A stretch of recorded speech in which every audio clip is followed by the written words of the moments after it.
Definido como um pequeno filme pelas mãos de seu idealizador, Oren Peli, Atividade Paranormal tornou-se uma franquia imensa e principalmente lucrativa desde sua primeira instalação em 2009. Tudo ia muito bem ano após ano com as partes 2 e 3, porém a desconfiança tornou-se palpável em 2012, com a fria recepção de crítica da fraca quarta parte, o anúncio do spin-off latino e o adiamento de seu lançamento, que era previsto inicialmente para outubro de 2013.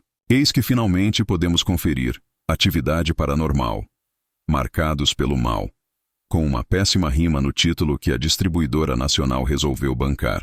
Dirigido e roteirizado por Christopher Landon, roteirista de todas as sequências de Atividade Paranormal, estampando mudanças bem-vindas na maneira como o found footage é apresentado.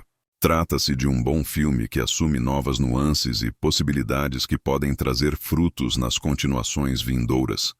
Embora a produção também tenha diversas situações que atrapalham o conteúdo, algumas por conta da fórmula desgastada, outras justamente pelo risco da ousadia.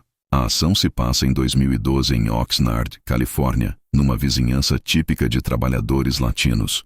Os grandes amigos Jesse, Andrew Jacobs e Hector, Jorge Dias, vivem em um cortiço movimentado e cheio de vida com os membros de várias gerações, de suas famílias morando próximos uns aos outros em apartamentos velhos e apertados. Ambos acabaram de se formar no ensino médio e não têm nenhum trabalho, planos ou perspectiva de melhoria de vida, e a única coisa que parece atrair seu interesse é matar o tempo com uma câmera recém-comprada, brincar de jackass por aí e tomar umas doses de tequila com a avó festeira de Jesse, interpretada por Renee Victor. Não demora muito e os rapazes ficam curiosos com sua versão da velha louca do final da rua. Neste caso, Ana, Glória Sandoval, a vizinha que mora abaixo do apartamento de Jesse, que vive com as janelas cobertas por jornal, e onde habitualmente é possível ouvir sons estranhos e gemidos no meio da noite pelos dutos de ventilação. Numa destas noites, sem nada melhor a fazer, os garotos amarram uma pequena câmera a um barbante, descendo-a pelos dutos e pelas grades, e veem uma linda mulher em pé, estática, nua, aparentemente prestes a receber algum tipo de ritual. Como bons adolescentes repletos de hormônios, eles nem notam que há algo de errado na figura, apenas processam a informação de pornografia gratuita logo abaixo de seus pés. Genial. Hehe. As coisas ficam sérias quando Ana aparece morta em sua residência durante uma madrugada.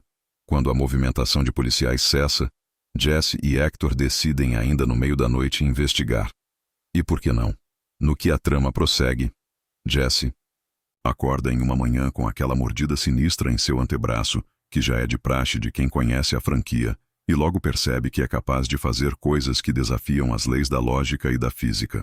Uma vez que seu deslumbramento inicial vai se transformando num comportamento cada vez mais estranho e sociopata, seu melhor amigo, com a ajuda de uma prima de Jesse, Marisol, Gabrielle Walsh, continuam investigando para saber o que fazer antes que Jesse não consiga mais sair das garras do que lhe aflige.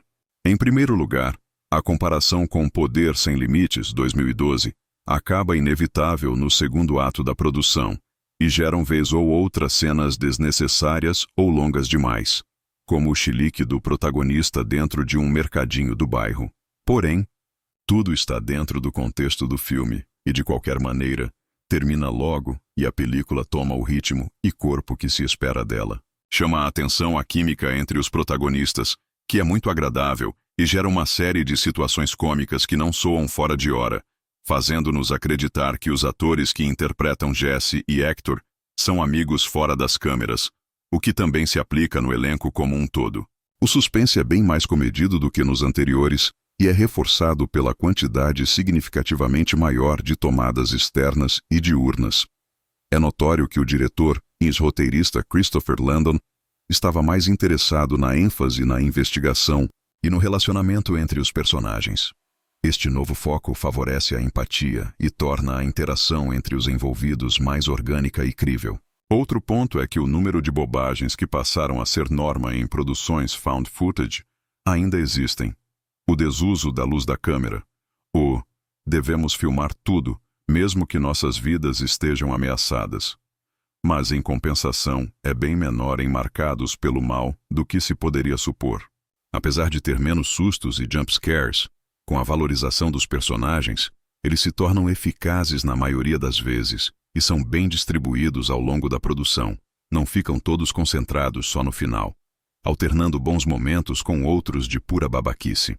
Estas diferenças, aliadas ao uso inédito de nudez, só foram possíveis pela opção consciente que foi feita em Marcados pelo Mal, de se não levar tão a sério como em todas as instalações anteriores.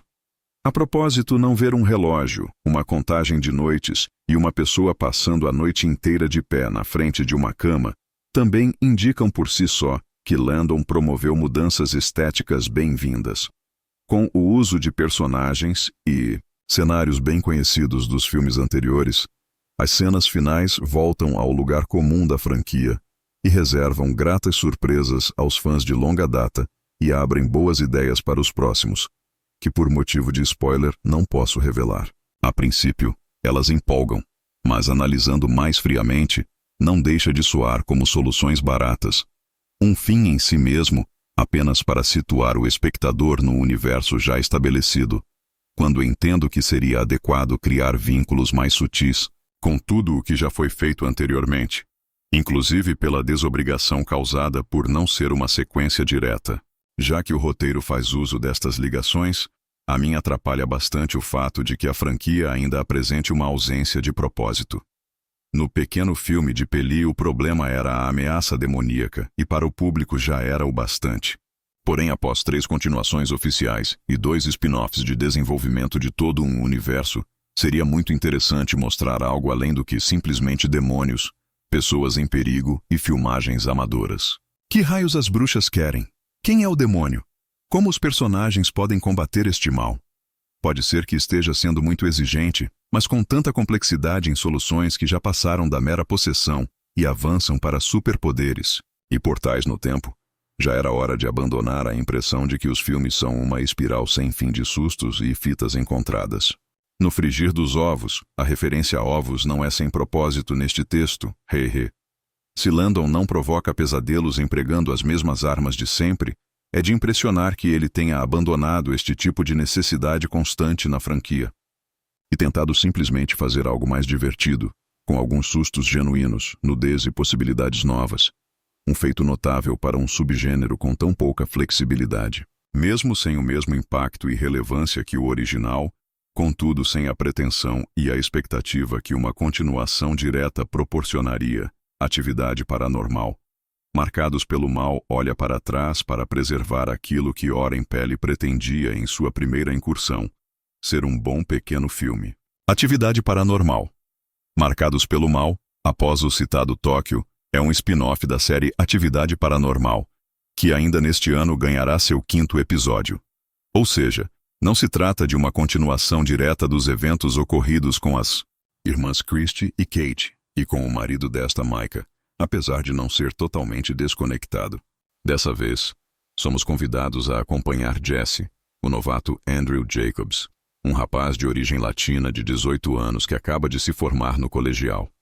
Ele mora com a família em um condomínio, e todos os moradores dali suspeitam que a vizinha do andar de baixo seja uma bruxa. Como se pode notar, não se perde muito tempo com distrações, apesar de uma piada ou outra, ao menos no início. E parte-se logo para os sustos, que, no entanto, são bem mais comedidos do que de costume.